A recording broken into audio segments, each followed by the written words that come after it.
السلام علیکم میرے دوستو۔ کامیابی اور منافقت۔ منافقت ایک ایسی چیز ہے جو آپ کی کامیابی میں سب سے بڑی رکاوٹ ہے۔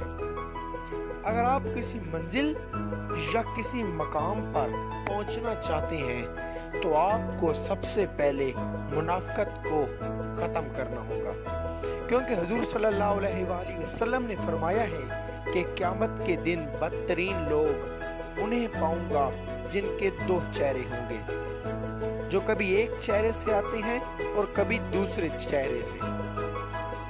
اگر آپ زندگی میں کسی بھی فیلڈ میں ہیں اور کوئی بھی مقام حاصل کرنا چاہتے ہیں، کامیابی حاصل کرنا چاہتے ہیں، ناکام نہیں ہونا چاہتے، تو آپ کو منافقت نہیں کرنی ہوگی۔